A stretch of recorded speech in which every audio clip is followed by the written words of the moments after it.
Welcome and happy hot summer to the Good Old Days of Radio show. I'm happy, it's hot, and it's summer, all three. And we are trying to feature some hot comedy for the hot summer with Phil Harris, Alice Faye on deck for today, June 5th, 1949, NBC Network. Phil is going to have his tonsils removed. Okay, well, for those of you who are not following Phil Harris and Alice Faye, Phil Harris was a band leader. Alice Faye was originally a vocalist with a different band, but they got together, became husband and wife.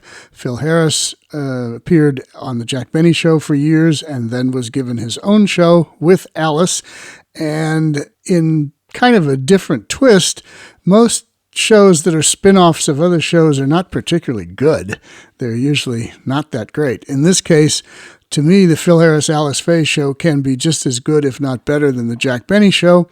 And even though Phil Harris is kind of forgotten today, except maybe for his work as Baloo the Bear in the original Disney Jungle Book cartoon, other than that, I don't think too many people remember Phil Harris. But it's our job at the Good Old Days Radio show to give you something to remember for the future. So, from June 5th, 1949, here are Phil and Alice and their wonderful cast. Good health to all from Rexall.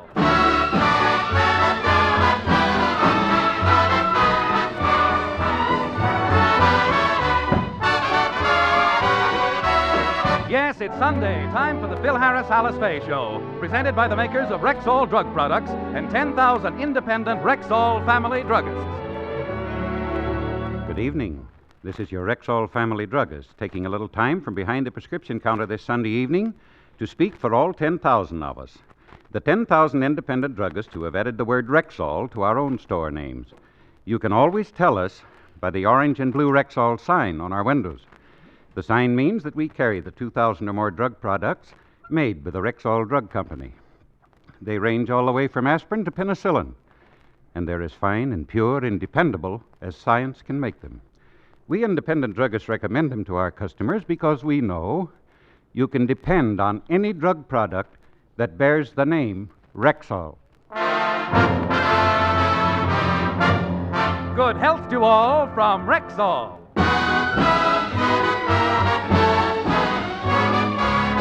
And now your Rexall family druggist brings you the Phil Harris Alice Faye Show, written by Ray Singer and Dick Chevillat, with Elliot Lewis, Walter Tetley, Robert North, Janine Roos, Ann Whitfield, Walter Sharp and his music, yours truly, Bill Foreman, and starring Alice Faye and Phil Harris.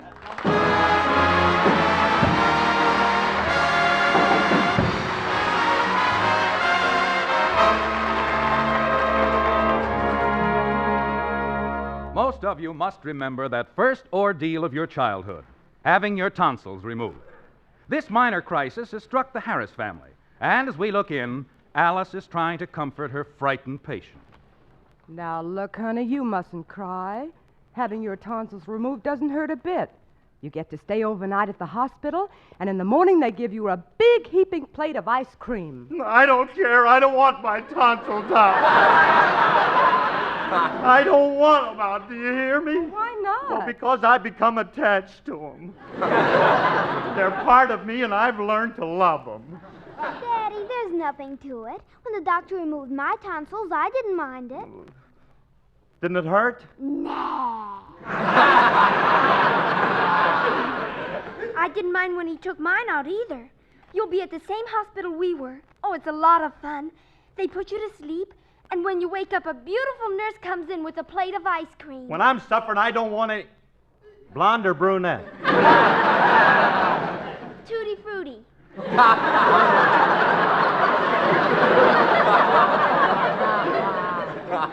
Tutti frutti?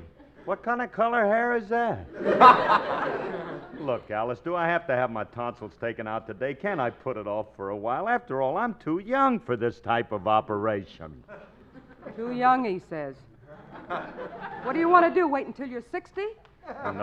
No, but I think a man should have his tonsils removed when he's 40.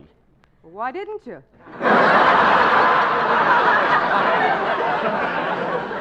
Now, Phil, you can't postpone it. The doctor's made arrangements at the hospital. He's going to operate this afternoon, and that's that. No. Alice, Look, I hate to talk about it, but, well, I've got to know. Now, when he cuts my tonsils out, will I lose much BLUD?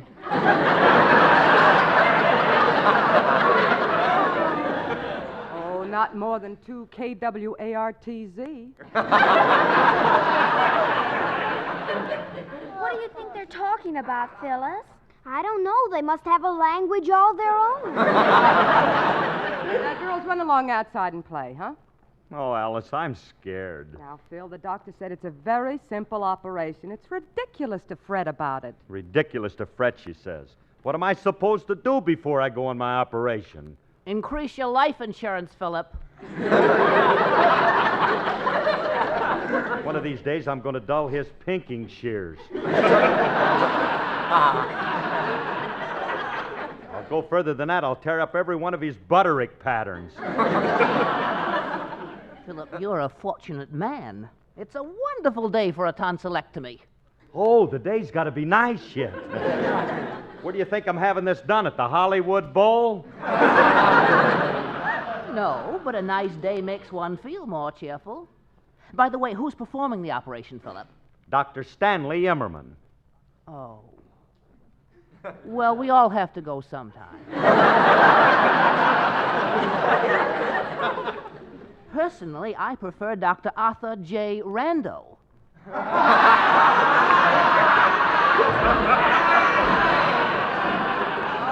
Stop baiting, Phil. You know Dr. Immerman is a wonderful surgeon. Why, he's been our family doctor for years. That's right. Only last year he treated Aunt Harriet for poison ivy. May she rest in peace. He treated her for poison ivy and she cut. The operation's off. Let's forget it. We're a little late, folks. Good night. This is NBC, the National Broadcasting. Bong, bong, bong. Phil, come back here. Willie is just teasing you. Aunt Harriet was 102 when she died. Of what? Of what? She was crowning the plate, and Bob Fella beamed her with a fast one. Now that I don't believe at all. Go ahead, laugh, make jokes about it. Nobody in this house cares.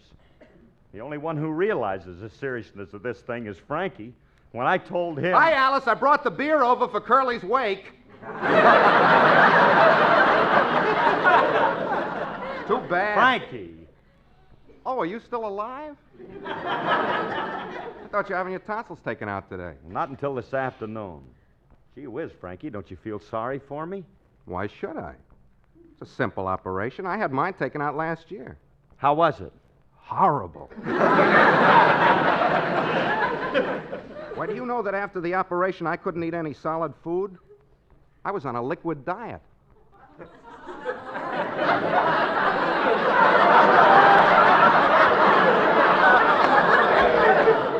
Oh, that must have been a harrowing experience for you. Well, it was. For 2 weeks, I had to send back the fruit out of the old fashions.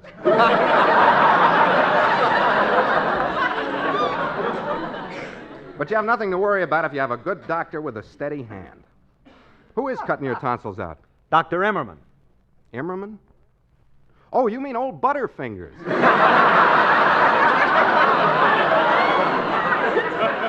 You can cut that kid, and Dr. Immerman is the best surgeon in town. How much is he charging you? $75. $75? That's highway robbery. You don't have to pay that kind of money. Well, where could I get it done cheaper? I know a guy.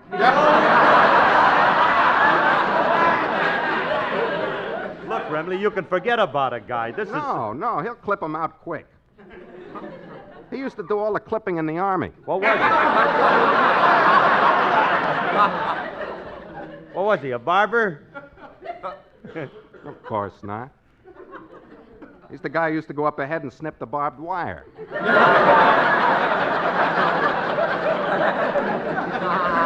Must you jest at a time like this? Pardon. No, but do you realize that an awful thing could happen to me, Remley? This operation could affect my voice, and I won't be able to sing anymore. True. But what awful thing could happen? Now, wait a minute. Just a minute, Mr. Remley. My voice happens Now, to... take it easy, Curly. I'm only kidding. I guarantee nothing will happen to your voice. How do you know? You're just saying that to make me feel good. I'll tell you what, Frankie, I'll sing for you now.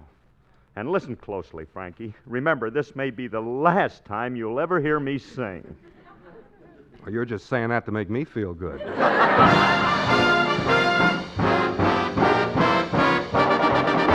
Now Elmer Jones arose at dawn and put his hunting breeches on, then looked up at his shotgun on the wall. He made his mind up then and there to bag himself a hunk of bear. At shooting, he had plenty on the ball. He milked the cow and fed the hog, then kissed his wife and called the dog, picked up his gun and started on his quest.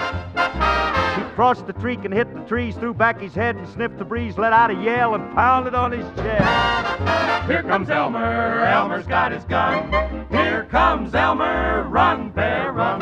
He hunted all the morning through, but not a bear came into view while Elmer's thoughts were on the kitchen range. For he was sick as he could be of lamb and chicken fricassee and craved a mess of bear meat for a change. Poor Elmer's mind was in a fog. He paused and sat down on a log to get his faculties back in a groove. He heard a noise, and standing there before him was a grizzly bear, and figured it was time he made his move. Here comes Elmer, Elmer's got his gun. Here comes Elmer, run, bear, run. He grabbed his gun and turned around, but Mr. Bear just stood his ground, and Elmer said, "It's either me or thou." The gun refused to go, and so he knew that somebody had to go, and said, "Farewell, I'm leaving as of now." Then Elmer's shoulders sprouted wings, his feet developed inner springs. To linger longer, he was disinclined. He ran so fast through muck and mire, his ankles set his socks afire, and still that bear kept coming on behind. Here comes Elmer, Elmer's got his gun. Here comes Elmer, run, bear, run. A deer with antler 8 feet wide got in the way of Elmer's stride as both of them went heading for the brush. Then Elmer said, "Now listen, son, if that's the fastest you can run, move over, 'cause I'm really in a rush." The bear was gaining inch by inch and finally reached out for the clinch as Elmer saw the fence around his place. He leaped the fence and landed hard, jumped 60 feet across the yard and slammed the kitchen door in Bruin's face. Here comes Elmer, Elmer's got his gun. Here comes Elmer, run, bear, run. The bear was trying to get inside while Elmer sought a place to hide, and Mrs. Jones began to pull her hair. She said, "This fuss has got to stop. Why don't you let that matter drop?" And Elmer said, "Honey, you go tell that to the bear." Then Elmer's wife said, "Listen, Goon, how come you think you're Daniel Boone, whose appetite on bear meat used to thrive?" He said, "I'm sure that you're aware that Daniel always killed his bear, but honey, I done brought this baby home alive." Here comes Elmer, Elmer's got his gun. Here comes Elmer, run, bear, run.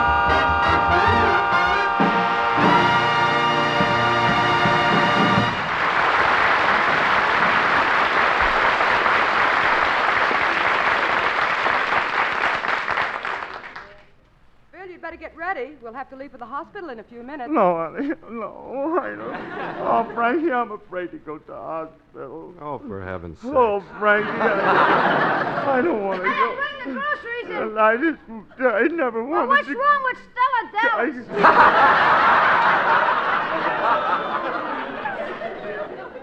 Go away, Julius. I'm a sick man. Oh, that's a shame, Mr. Harris. What's wrong? I'm going to the hospital for an operation. What's so funny? I'm having my tonsils taken out and everybody's laughing. I'm frightened. Frightened about having your tonsils taken out? Ah, you big sissy. There's nothing to it, Curly. It's a cinch. Yeah, it's easy for you to say that. You don't have to go. Oh, gee. I feel like a condemned man. Well, Phil, it's time to go. Come on. I don't want to go, do you hear me? I ain't gonna go. There's no use fighting it, babyface. Go with the warden. Don't crack up now, pal. Walk that last mile like a man. Harris is getting his tonight. I can't bear to watch it when the lights dim. Swing low, sweet chariot. Sing it, Sam. Coming for to carry me. Will you guys stop? Oh, leave him alone, fellas. Come on, Phil. The chair is ready. I mean the doctor's wife. Let's get to the hospital, huh?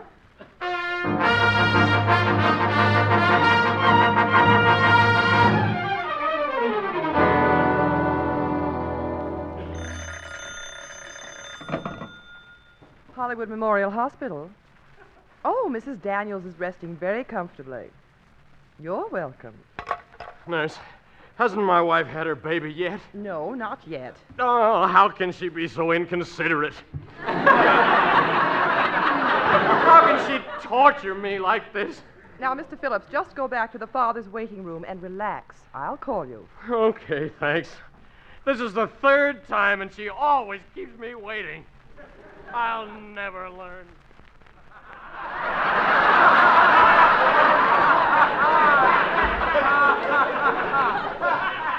Oh, Phil, come on, will you? Don't rush me. I want a little time to think it over.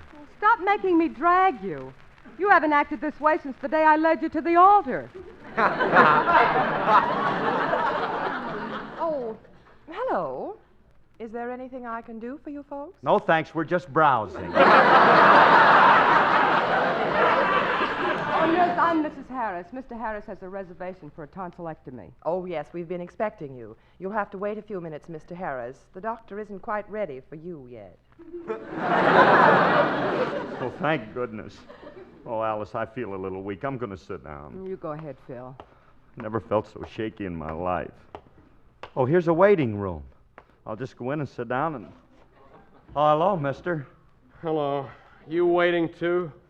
Yeah, I'm here for... Oh, you don't have to tell me. I recognize the symptoms. You look shaky. This must be your first time, huh? I've been through this 3 times. You mean this can happen again? Well... It's been known to.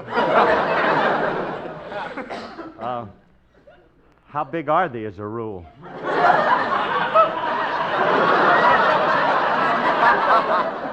My first one weighed 7 pounds, 3 ounces.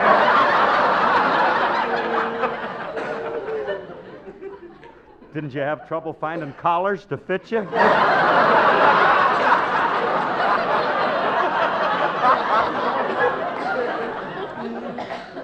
What did it look like? It was the image of my wife. Your wife must be a very unusual-looking woman. Oh, but what a thrill you'll get when they put the little thing in your arm.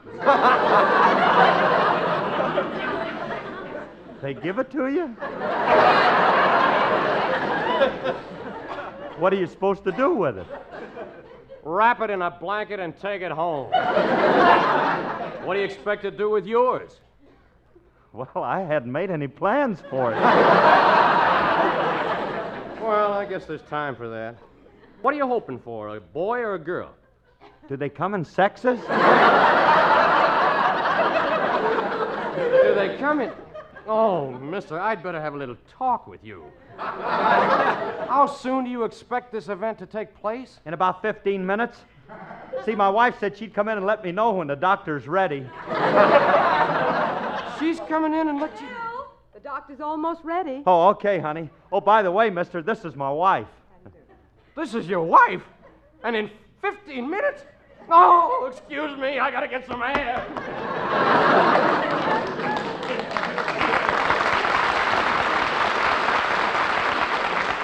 What's the matter with him? He acted awfully peculiar. You'd act peculiar, too, if you had a wife that looked like a tonsil. Well, Phil, you'll be going up to the operating room in 5 minutes. Alice, how can you be so matter-of-fact about it? Don't you have any feelings? I don't think you care. Now, you know I care. If you don't believe me, look at me.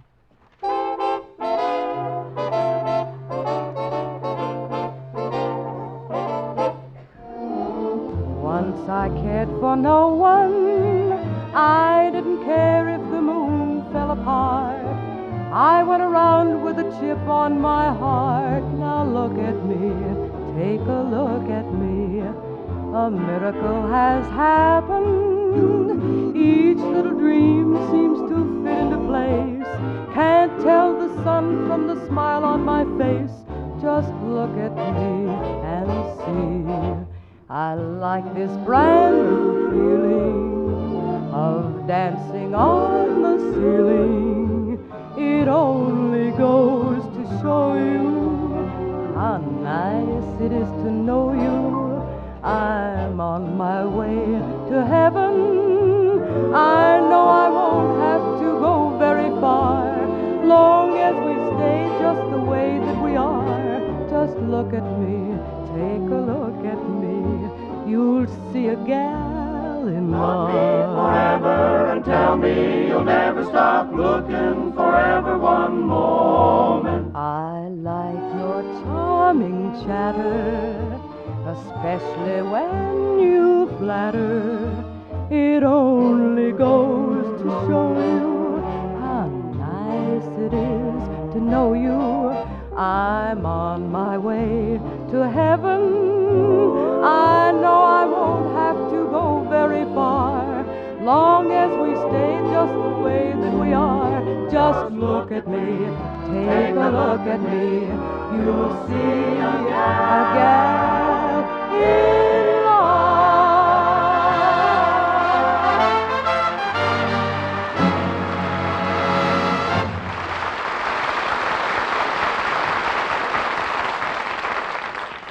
Alice, how can you sing at a time like this?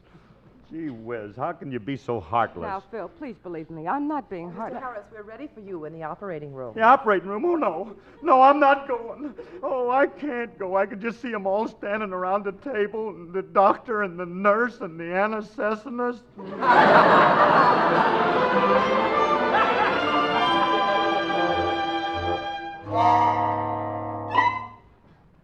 Now, Mr. Harris, lie perfectly still while we administer the anesthetic. Doctor, I tell you, I don't want my tonsils out. I want to get out of here. Oh, doctor, I want to romp in the fields. I want to feel the sun. I want to feel the rain in my hair. I want to live. Oh, shut up!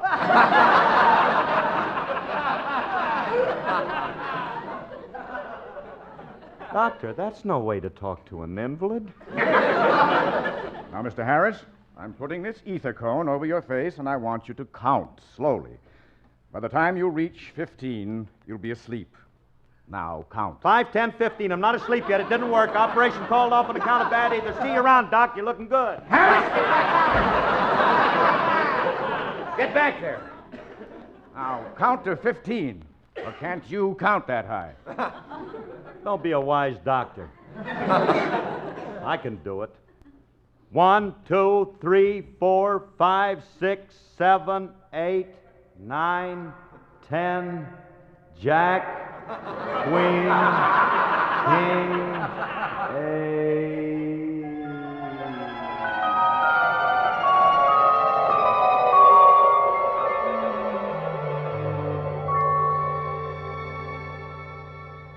I'm floating through space.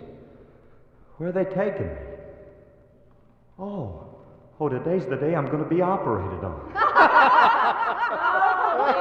Oh, they're all laughing at me. Alice, Frankie, Julius, and Willie. They don't care what happens to me. Look at me. I'm on the operating table and nobody's here. Nurse! Nurse!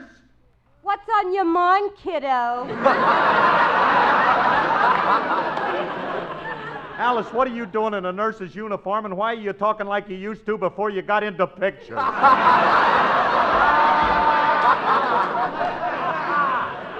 Be quiet. Here comes the doctor now. Well, thank goodness you're here, Doctor.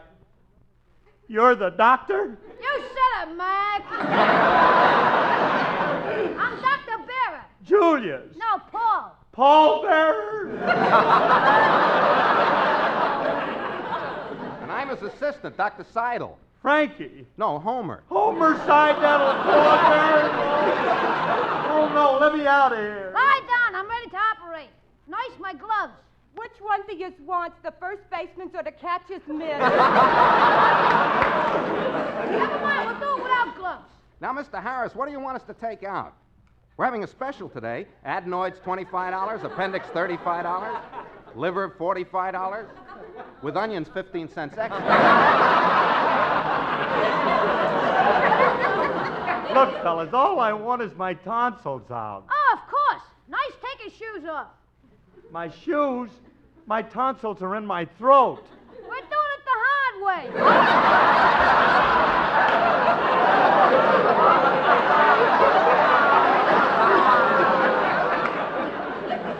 Let's proceed. Nice, what's the patient's temperature? 101. Pulse. 74. Blood count. 90 proof. Only 90 proof. Somebody's been watering it. We're ready, nurse. Hand me my knife. Better sprinkle some ashes on it. Ashes? Yeah, it keeps slipping. Now open your mouth, Harris. Wait a minute now. Aren't you going to give me ether first? Nah, let's rough it. Now, nurse, this is a very delicate procedure, and I'll need your help. I'll approach the tonsil through the esophagus, I'll bypass the larynx, and at that precise moment, you're to apply the suture quickly to the pituitary gland. Not kidding.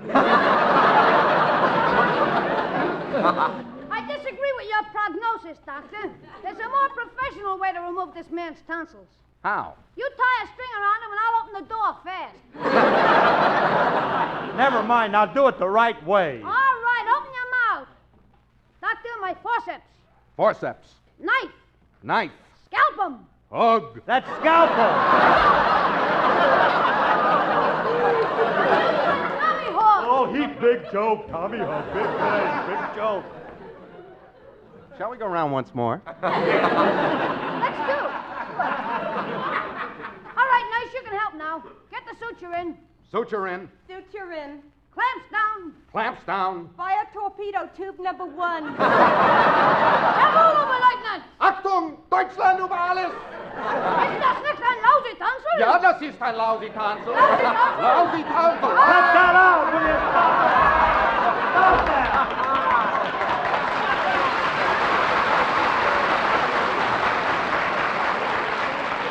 Oh, let me out of here. What are you people doing to me? Oh!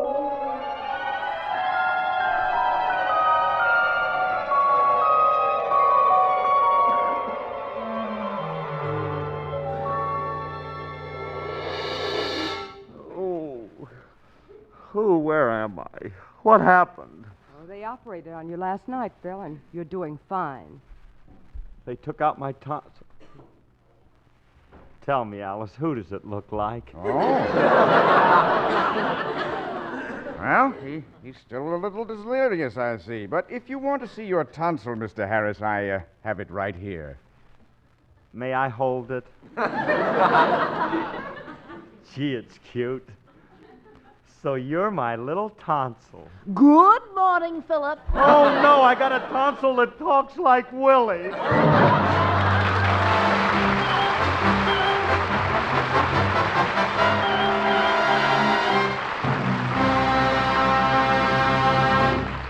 Alice and Phil will be back in just a moment. But first, here's your Rexall family druggist. Every year, accidents in the home and on the highways continue to take more lives than any disease or illness. Yet many of these lives could have been saved by proper first aid.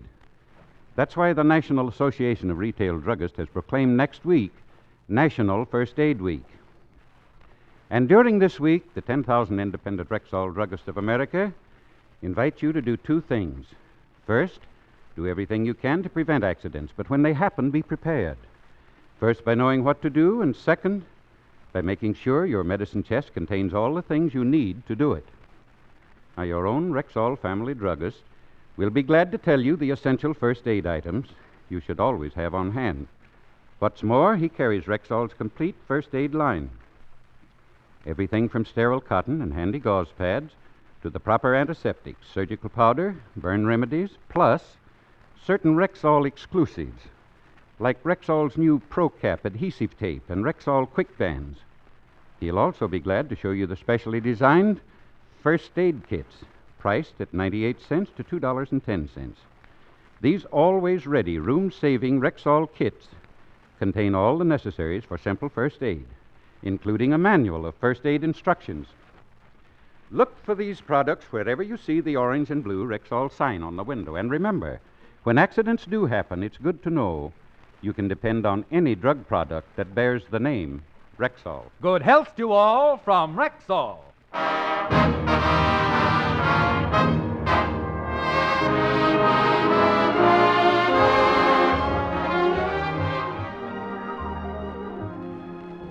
Alice, honey, I'll be home soon. I'm going down to the taxidermist. What for? I'm going to have my tonsil mounted. I think it'll look much better over the fireplace than that moose head. This program was produced and directed by Paul Phillips. Included in today's cast were Jacqueline DeWitt, Ted Von Elst, and John Beal. The part of Frankie Remley was played by Elliot Lewis, and Julius was played by Walter Tetley. Alice Faye appeared through the courtesy of 20th Century Fox. This is Bill Foreman wishing good health to all from Rexall. This is NBC, the national broadcasting company.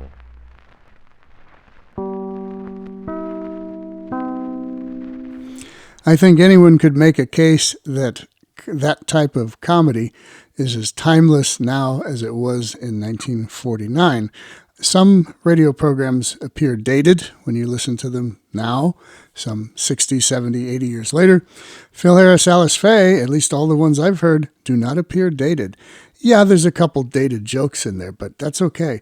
The overall program is so well written that it could be fresh as day in 2024. And here we are in July of 2024, and it's fresh as day. So anyway, the Phil Harris, Alice Faye Show, June 5th, 1949, for our comedy selection this week. We will be back on Thursday with some science fiction because we're doing some miscellaneous science fiction shows on Thursday. And then next Tuesday is our 300th episode, and we have a special program for our 300th episode next Tuesday. So see you all then. This is John Tefteller in the Good Old Days of Radio Show. Goodbye.